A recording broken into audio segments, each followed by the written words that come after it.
What up, though? What up, though? What up, though? Hey, guys. Cold day in Georgia. But the sun came up, so I got up. Might be an overcast.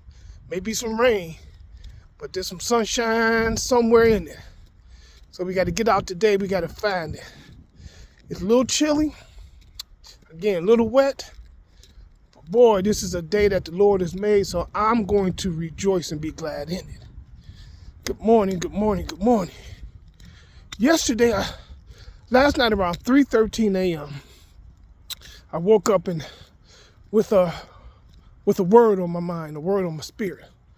And that word was in relation, so if you watch the video, I talked about the desires of the thought process and the desires of the heart. Then after I laid down, it came to me to, if you're desiring something, the key is, I think God grants us, again, the desires of our heart. I think it was Psalms 3:7, I believe. But again, I don't quote the Bible scriptures, but when I think of something, I try to go and find and research it and study a little bit on it. But let me get back to it. I believe God grants the desires of the heart. So sometimes what you think you want may not be what your heart is desiring. That can work for good and it can work for evil. So you want to be careful. If you're got a good heart and you really want to help people, but your mind is saying, no, back up, don't do it. Sometimes you got to dig deep and ask God. Because again, if God is rooted in your heart, then you'll be okay. The goal is to get our heart and our minds in sync with one another. Get our thought process in sync with one another so that we can stop living in a state of chaos. My mind says I want to go here, but deep down in my heart, I know I ain't got no business over there. I use a cigarette as the example. My mind says I want to smoke a cigarette, but my heart knows it's bad for my health and it may kill me. And then when I laid down, I thought about compromise. Well, what if you smoke just one cigarette or half a cigarette a day? Is that a good compromise? Would that work? Then I said to myself, what if God compromised? What if God was a God that gave you a choice of compromise?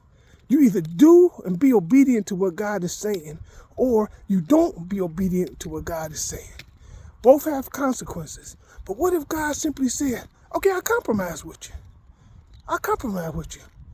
So if we ask God for a home, and God said, okay, I'm going to give you a home, but it won't have a roof.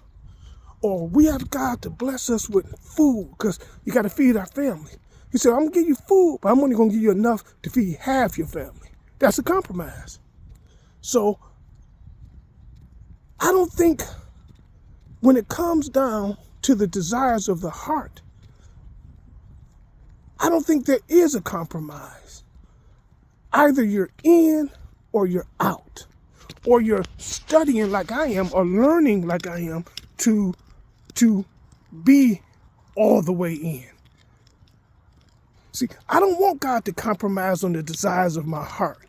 I want to change my mind thought process to align with my heart, which my heart is set on His word. So I want to align the way I think with my heart, because I've been 55 years going strong with a desire in my heart to get closer to the Lord, to know the Lord, to speak a word of the word. But my mind for my adult life has always taken me a different direction. You join a church, you sit there and say, hey, I might want to join the choir, or I might want to get up and do a morning prayer. That's what your heart feels. But then your mind, let me rephrase that. In your heart, you want to get up and do a morning prayer. Or in your heart, you want to join an organization. But then your mind is saying, nah, I'm not going to do it. See, conflict, confusion. You're in conflict with one another. The mind is thinking one thing and the heart is thinking another. So aligning the two is how you change your thought process. That's what this journey I'm doing that. I'm training my mind to be in tune with my heart's desire. I no longer think about the cigarette. I no longer think about whatever affliction may be battling you to keep you from truly converting yourself over to God. I don't think about that. I know what mine is, and remember, there's a lot of things I won't say because I'm not spilling my tea online, but I'm testifying for you. When I change the way I think, then my behavior changed. Then the question becomes, how do you change your behavior? Well, then you know what? You have to sacrifice something. That's what we talked about. We started here. Sacrifice something. My sacrifice is, if I didn't tell you in the last video, is I gave up all meat. I don't eat any meat anymore. Now, this is not forever. It's just until I start listening to what God is telling me. Hearing him and listening, two different things. So I eat no meat. I gave up fish, shrimp, and all meat. And I did that because if I desire that, because I love ribs, I love catfish and shrimp, but I absolutely love fried chicken. Any chicken, baked chicken, fried chicken, chicken noodle soup. I love all chicken. And I'm telling you, but I cooked for Christmas. And I bought chicken and ribs and I cooked them. I didn't touch any of it. And I kept looking at it because my wife had seasoned it so good. Oh my God. It was seasoned. Ooh. It was so seasoned. Then I cut the ribs for her. Oh. Then we had a little bit of sauce left that she made, a jerk sauce, spicy, but I couldn't have any of it because I made a commitment to not eat meat until I start listening to God's word and my behaviors change and I change. No, not just my behaviors, but my thought process change. That's a better way of thinking. My thought process change. And I'm here to tell you, God will bless you in a blink of an eye. I said it yesterday, just that quick. I am not the person I was. I'm not the person I was 60 days ago. Here now, I called this a 40-day journey, but I've been on this journey now for over 60 days. I've been recording for maybe 30 days. So my videos are not in sync if you guys are looking at them. But again, I chose to give up all meat in order to change the way I think. And I'm here to testify and tell you that it's working.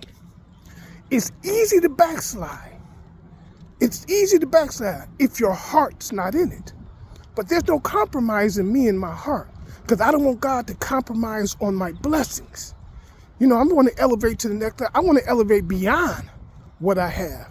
I want to elevate to his kingdom, not my own kingdom. So there's no compromise. I don't want God to compromise.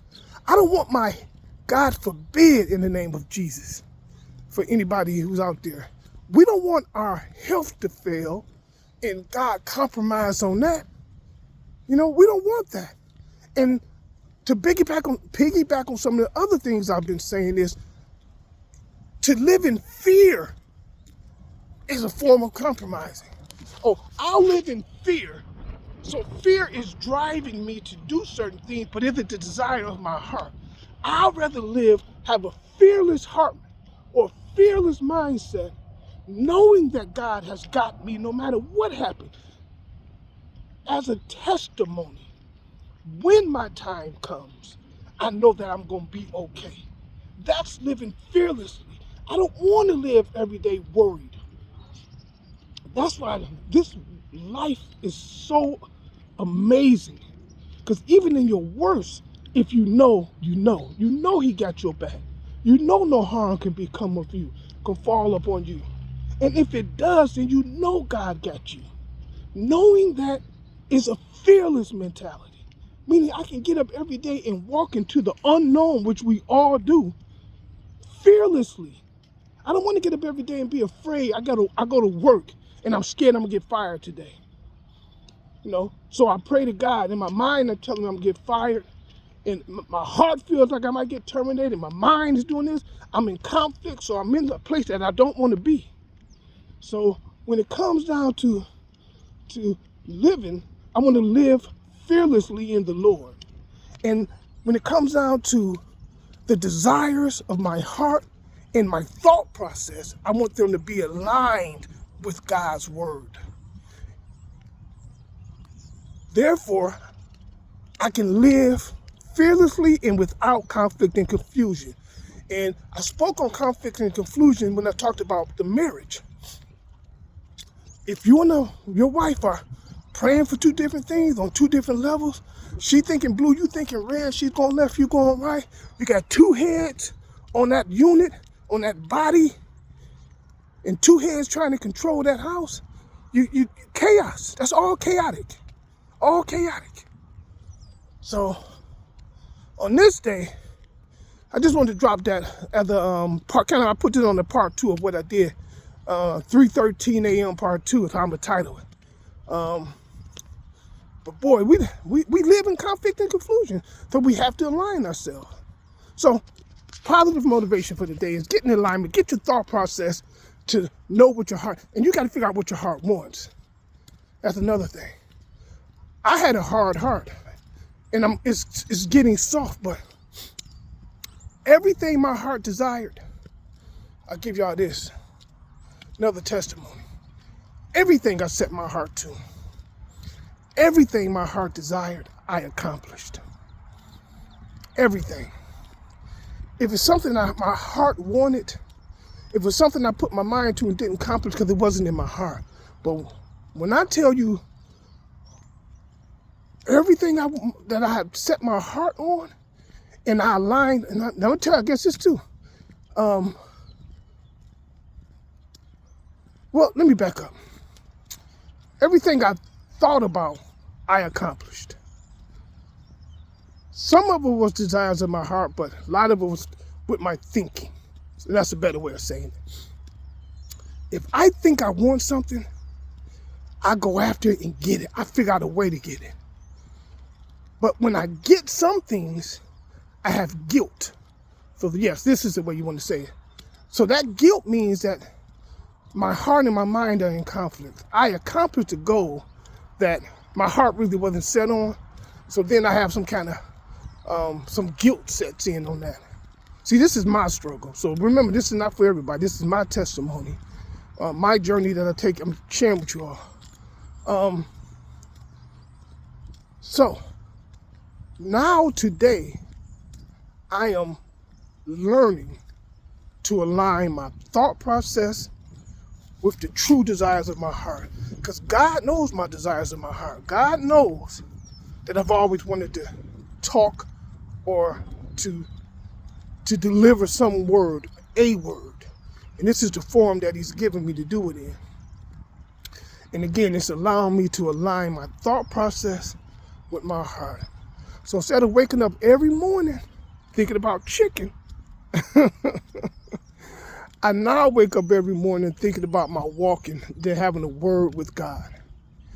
Seeing my reflection in his phone, talking to myself, but at the same time, learning, growing, changing my thought process. So on this beautiful, absolutely gorgeous, amazing, rainy, cold, winter day in Georgia, I just want to say, what up, though? What up, though? What up, though? All right, guys, y'all have a good one.